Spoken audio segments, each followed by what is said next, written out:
मंगळसूत्र झालंय तर छान, पण प्रीतीवर शोभून दिसेल नाही.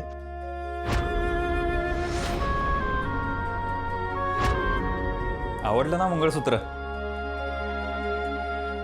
अभि, अरे काय चाललंय तुझं? काय नाही रे, ती वर्षांपासून मी या क्षणाची वाट बघतोय. माहितीये तुला? तुला माहितीये, प्रीतू कॉलेजच्या शेवटच्या वर्षाला होती ना, तेव्हापासून मी तिच्या लग्नाची चित्र रंगवायला सुरुवात केली होती. मनातल्या मनात, म्हणजे लग्नामध्ये ती कशी दिसेल, कशी सजेल, मी त्या लग्नात काय काय करीन, असं सगळं. पण हे सगळं मनाशी आणताना ना एक धाकधूक होती, तिचा होणारा नवरा कसा असेल. पण आता देवाच्या कृपेने माझा जिवलग मित्रच तिला नवरा म्हणून मिळालाय. सुजय तुझ्याशी लग्न करतेय प्रीती. अभि, घरातलं पहिलंच कार्य आहे रे. खूप म्हणजे खूप खुश आहे मी. माहित नाही, थोडी ना ती धाकधूक होती रे मनात. ती गोष्टी इतक्या सहज झाल्यात ना की माझा विश्वासच बसत नाही. अभि, अभि तू लहानपणापासून ज्या खस्ता खाल्ल्यास ना, त्याचंच फळ देव तुला आता देतोय असं समज. आणि हे धाकधूक वगैरे ना, हे स्वाभाविक आहे होणं. शेवटी अभि तू 3 बहिणींचा भाऊ आहेस रे, तोही मोठा. आपण भाऊ वगैरे तू त्यांचा असेल ना का, माझा तू होणारा मेहुणा आहेस. आणि आता मी तुला ऑफिशियली म्हणू शकतो, काय साले साहब.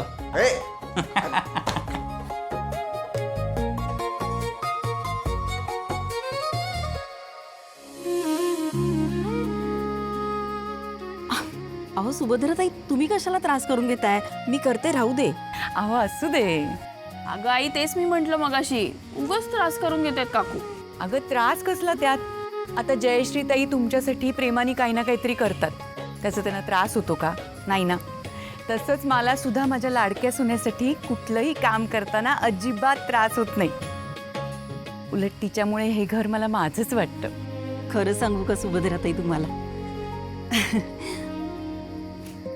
मुलीचं लग्न ठरलं की मुलीच्या आईला खूप काळजी वाटत असते. असंख्य प्रश्न पडलेले असतात. आपली मुलगी ज्या घरी लग्न करून जाणार आहे ते सासर कसं असेल, ती मंडळी तिला समजून घेतील ना, मुलगी तिथं नीट रुळेल ना, असे 1 ना 10 असंख्य प्रश्न पडलेले असतात. काळजी सुद्धा वाटत असते हो. पण खरं सांगू का, आमची प्रीती तुमच्याकडे लग्न करून येते ना, तुमची सून होती म्हटल्यावर मला कशाची काळजी नाही बघा. आणि काळजी करूही नका, तुमच्या लेकीला कशाची कमी भासू देणार नाही आम्ही. नाही, बरोबर आहे तुमचं. तुम्हा कोणाला नसलं ना तरी मला खूप टेन्शन आहे सुजय दादाचं. का? अहो, आतापर्यंत सुजय दादाला ती पार्ट टाइम त्रास द्यायची, आता फुल टाइम देणार ना. असं काही होणार नाही. गुणाची आहे माझी सुनबाई. ओह, बाप रे, लगेच पाठराखीण वगैरे झालंय. म्हणजे सासू सुनांमध्ये एवढं प्रेम आहे. नाही, ठीक आहे, आता असू दे, बघूया लग्नानंतर काय होतंय ते.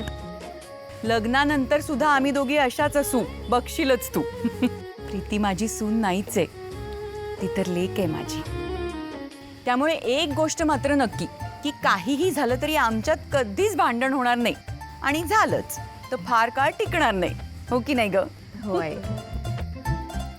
ती फक्त घरात आनंदात राहू दे आणि माझ्या सुजयला आनंदात ठेवू दे.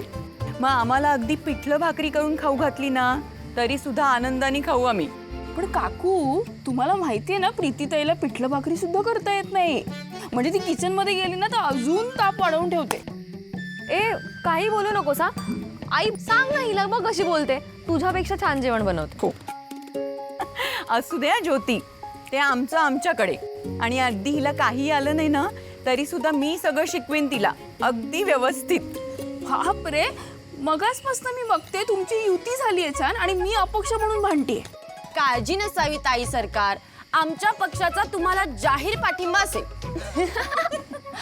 पण प्रीतीताई, मला सांग, लग्न झाल्यावर पुरुष जास्त आईवर प्रेम करतात की बायकोवर?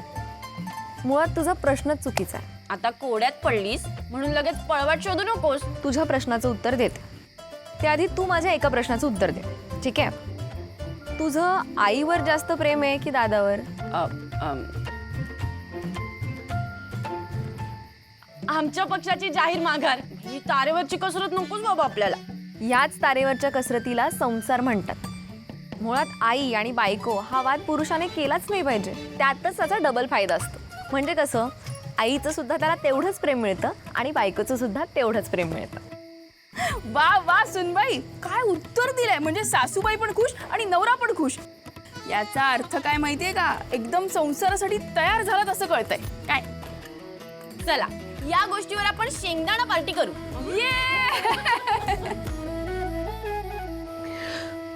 दीप, कसं असतं माहिती आहे,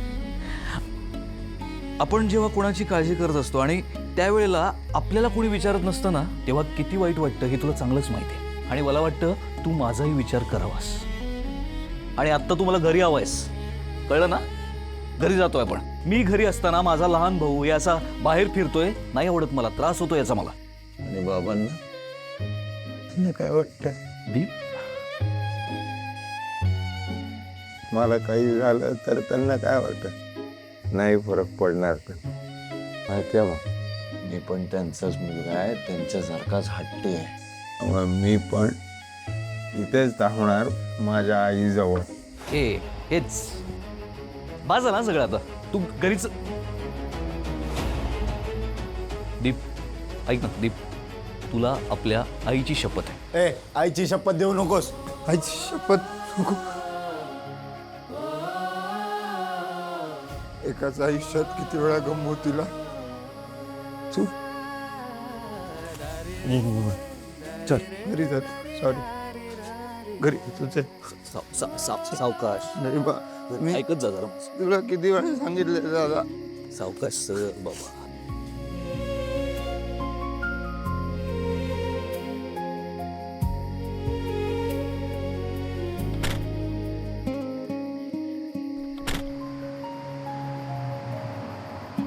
वा, मस्त गेला आजचा दिवस. येस. आज खूप दिवसांनी मी खूप खुश आहे सुजय. प्रीती, ज्योती, कीर्ती नसत्या ना तर मी आयुष्यात इतका आनंदी होऊच शकलो नसतो. खरंय रे. अरे दिवसभर भाडी मारून मी घरी येतो आणि या तिघींना नुसतं बघून आणि यांच्याबरोबर दंगा घालून माझा दिवसभराचा शीण निघून जातो कुठला कुठे. पण मजा बघ, इथून पुढे मात्र मला दोघीच दिसणार. प्रीतूचं लग्न होतंय तुझ्याशी, मला आता खरंच वाटत नाही. मला प्रीतू म्हणजे अजूनही छोट्या छोट्या वेण्या घालणारी, रिबिन बांधणारी, शाळा कॉलेजला जाताना दंगा घालणारी, दादा दादा म्हणून गळ्यात पडणारी प्रीतूच आठवते रे. ती तुझ्याशी लग्न करून तुमच्या घरची सून होणार आहे हे मला खरंच वाटत नाही.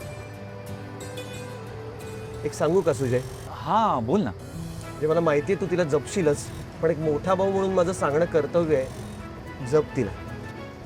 मी तिला आजपर्यंत कशाचीही कमी पडू दिलेली नाही. तू सुद्धा प्रीतूला दुखावू नकोस. आणखी एक, आमच्या बाळाला राग जरा पटकन येतो पण तिच्या मनात काही नसतं रे, तेवढं एक सांभाळ बाबा. अभि, तुला खरंच असं वाटतं का की मला प्रीतीच्या ह्या स्वभावाची कल्पना नसेल? तसं नाही. अरे मी प्रीतीला पूर्णपणे ओळखतो.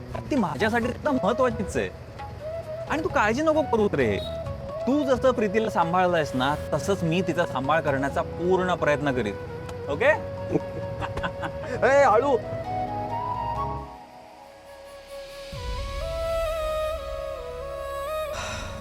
हे बघ दीप, थोडा वेळ लागेल पण सगळं होईल व्यवस्थित. आणखी एक, सगळं करून सवरून तू म्हणतोस की बाबा तुझ्यावर प्रेम करत नाहीत, सतत तुझा अपमान करतात, तिरस्कार करतात. पण मी तुला सांगू, जरा नीट वागलास ना सगळं व्यवस्थित होईल. दादा, मी नीटच वागायचा प्रयत्न करतो. माझ्या प्रयत्नांचं कोणाला पडलंय.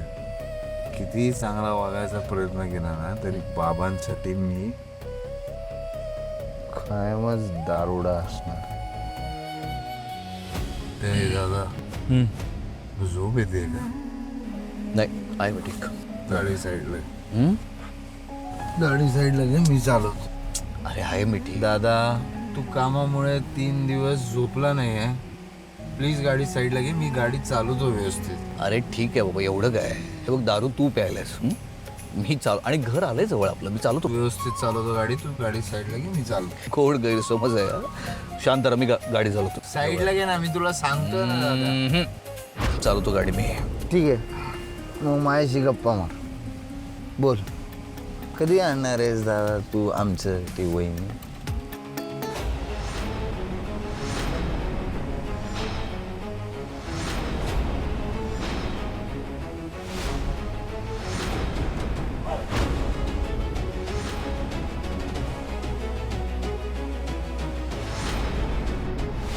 अरे अभि अरे इकडनं गाडी घे ना राईट साईडला इकडे लवकर मोजू अरे आपण. बर बाबा आत्तापासून सगळं तुझं ऐकतो चल. हो चल.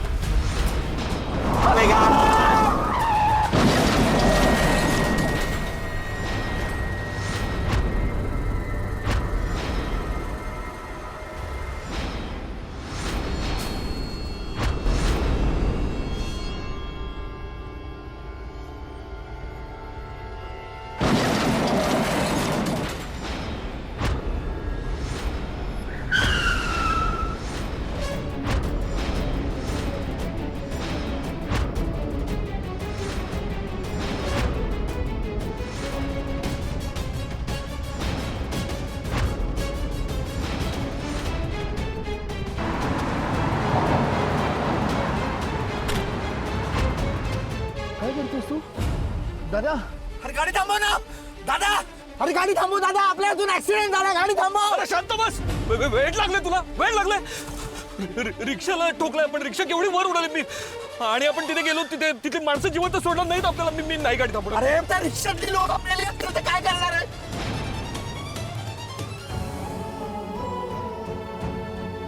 महादेवा माझ्या लाडक्या बहिणींना जगातली सगळी सुख दे आणि सगळ्या संकटांपासून त्यांना लांब ठेव. आत्ता सुद्धा मीच तिला नवरी म्हणून सजवणार आहे नटवणार आहे. प्रत्यक्ष जन्म देणारी आई तू आणि माझ्या या 3 बहिणी आईसारखी काळजी घेतात माझी.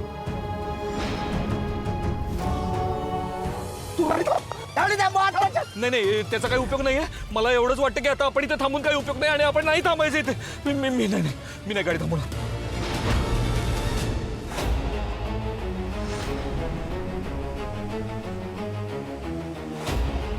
Hello ambulance.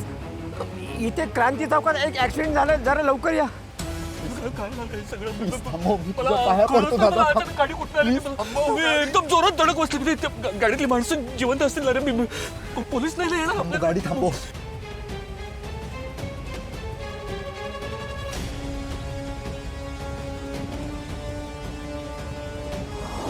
बाबा गाडी थांबव.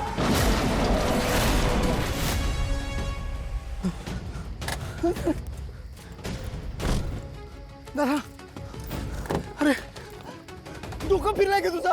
वेळा झाला का. ऍक्सिडेंट झालाय. पण तुम्ही मुद्दाम केलेलं नाहीये. पण आपण जाऊन बघितलं पाहिजे ना तिकडे काय झालंय काय नाही. हॉस्पिटलमध्ये नेलं पाहिजे. चल ऐक दादा मी काही ऐकणार नाही तुझं. चल ये बाहेर ये. दीप ऐक ना दीप. खाली उतर प्लीज. प्लीज खाली उतर. दीप ऐक माझं. तू बस गाडीत. गाडीत बस. गाडी का चालू होत नाहीये. गाडी दीप बघ ना. दीप गाडी पण चालवत नाही. दीप हे बघ तिकडे जाणं आपल्याला महागात पडणार. दीप आपण घरी जाऊया ना. ऐक ना आपण जाऊया घरी जाऊ. काही ऐकणार नाही. हे बघ तुला यायचं नसेल तर तू नको येऊस. मी तिकडे जातो. दीप ऐक ना दीप.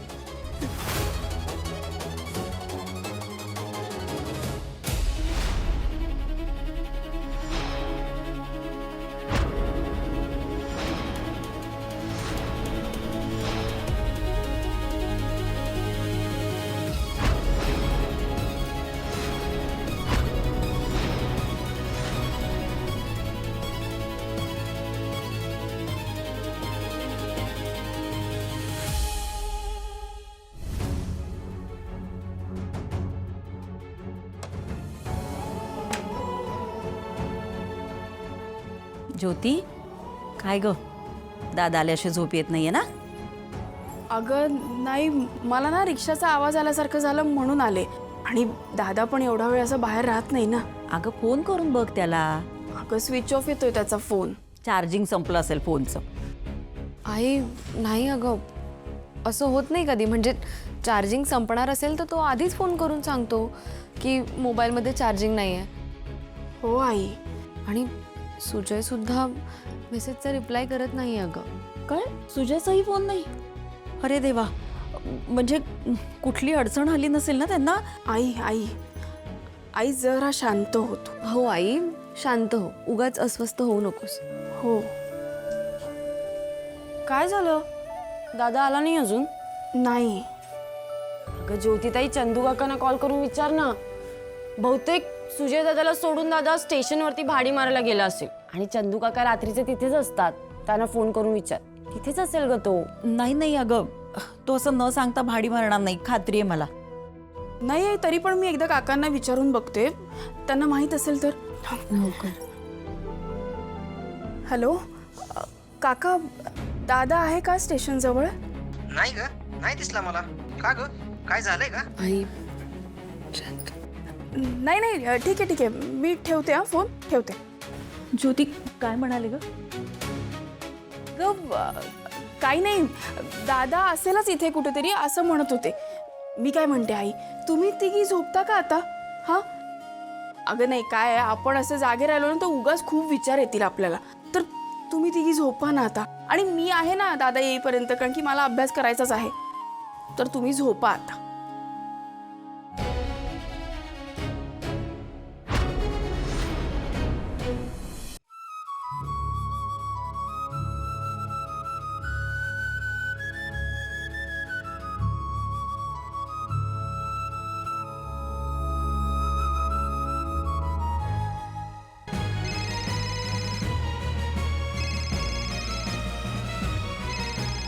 सुभद्रा काकू. हॅलो. हॅलो ज्योती, अगं सुजय अजून आला नाहीये घरी. तिथे आलाय का? हॅलो, अगं बोलत का नाहीयेस तू? अच्छा, म्हणजे तिथेच आलाय ना, आणि आता खुणावून तुला सांगत असेल माझ्याशी काय बोलायचंय ते. शहाणा आहे.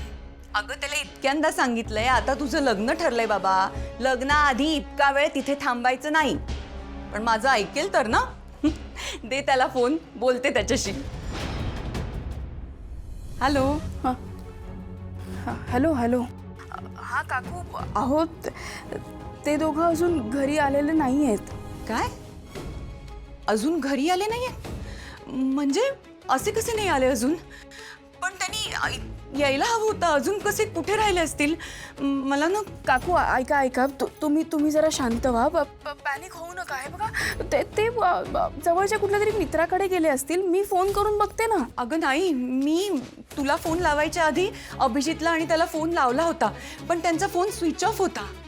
मला वाटलं मी ओरडेन म्हणून स्विच ऑफ केला असेल, आणि म्हणून मी तुला फोन लावला. अगं हो बरोबर आहे, तरी पण मी दादाच्या एका मित्राला वगैरे फोन करून बघते. त्यांना माहीत असेल कदाचित ते कुठे गेलेत काय. मी तुम्हाला लगेच फोन करून सांगते, तुम्ही काळजी नका करू. हां हो, लगेच फोन करून कळव. हां, वाट बघते मी करते. चल ठेवते. ज्योती, मला तर भीतीच वाटायला लागली आहे. म्हणजे बघ ना, एवढ्याशा कामासाठी इतका वेळ लागतो का? माझा धीर आता सुटत चाललाय. काही झालं तर नसेल ना ते दोघं? आई अगं शांत हो, काळजी नको करू. सगळं नीट होईल. ते दोघं जिथे कुठे असतील सुखरूप असतील. खरंच सांगते. मी एक काम करते, परत फोन करून बघते.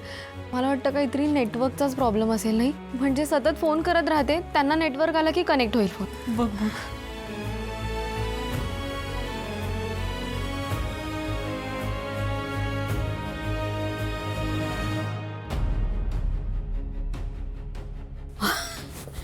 आलास बाबा, केव्हापासून वाट बघते तुम्हा दोघांची.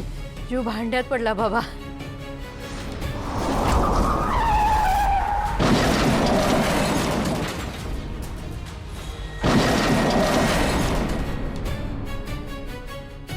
पण स्वराज, तू एकटा कसा काय आलास? दीप कुठे आहे? दीप कुठे आहे?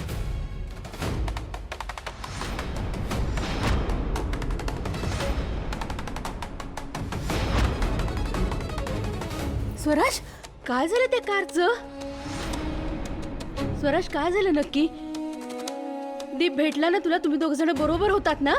हा, लागलं नाहीये ना तुला कुठे काही? का दीपला काय झालंय? त्याला लागलंय का? स्वराज, काय झालंय? मला सांग, काय झालंय? तुम्ही दोघं एकत्र होतात ना, मग तो का नाहीये? कुठे आहे दीप? स्वराज बोल ना. अरे घुम्यासारखा नको उभा राहू, बोल कुठे आहे दीप? काय झालंय? स्वराज!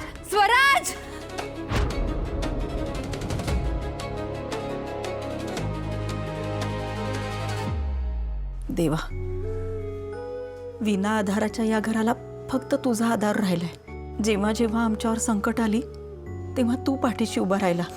आता पुन्हा एकदा हात पसरते. माझा अभि, सुजय जिथं कुठं असतील तिथं त्यांना सुखरूप ठेव. पण मनात नको नको ते विचार येतात. माझ्या अभिला माझ्यापर्यंत सुखरूप पोचव देवा. लागला? हे दोघं कुठेच दिसत नाहीये. मी चौकापर्यंत जाऊन आले, रिक्षा स्टँडवर पण नाही येतो. अगं मी ऑलमोस्ट सगळ्या मित्रांना फोन करून बघितलंय, तो कुठेच नाही गेलाय. कुठे असेल दादा? अरे यार, तुम्ही सगळे असे ट्रॅजिक फिल्म सारखं काय रिॲक्ट करताय? दादाला काय होणार आहे? एक मिनिट. सुजय दादा आणि दादा एकत्र गेलेत बरोबर, मग ते एकत्रच असणार. इतकं काय रिॲक्ट करताय? आणि मगाचपासून ना मी आणि प्रीतीताईने ढीगभर लोकांना कॉल केलेत. कोणाचा ना कोणाचा तरी कॉल बॅक येईल. तुम्ही जरा शांत राहा. आणि मला ना खरं तर मनापासून वाटते की पुढच्या 5 मिनिटात एकतर दादाचा कॉल येईल किंवा सुजय दादा आणि दादा स्वतःच प्रकट होतील.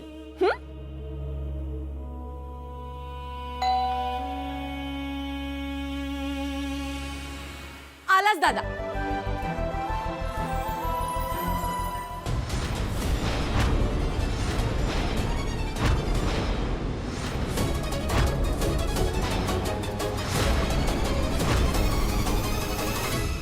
अभिजित सावेकरांचं घर हेच आहे का?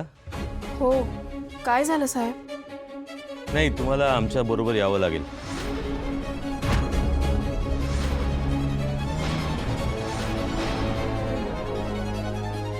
का पण काय झालं काय साहेब? नाही, सांगतो, सगळं सांगतो, पण आधी तुम्हाला आमच्या बरोबर यावं लागेल. अहो साहेब, आम्ही येतो, पण काय झालं ते सांगाल का? म्हणजे माझ्या भावाने काही केलंय का? काहीतरी कल्पना द्या ना. म्हणजे हे बघा, अभिजित सावेकरांच्या रिक्षाचा ऍक्सिडेंट झालाय.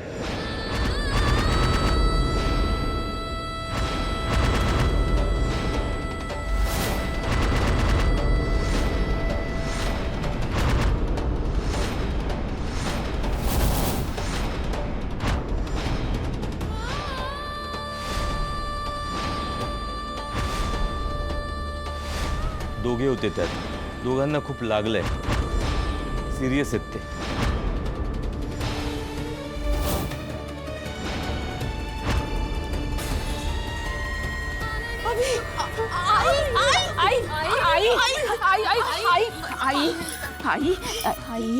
आई धीर धर ग. असं काही होणार नाहीये. दोघं नीट असतील आणि आपल्याला अजून काही माहित नाही ना. आम्ही जाऊन बघतो ना काय झालंय ते. तू काळजी नको करू आई. काही नाही होणार आहे. पाणी घे. हळू. आई होणार नाही आई. किती नंतर आईला साखर पाणी दे. हा आई, आम्ही जाऊन येतो. बघतो काय झालंय ते. तू काळजी नको करू, ठीक आहे? आम्ही येतो. ताई चल. कीर्ती, लक्ष ठेव. चल नाही.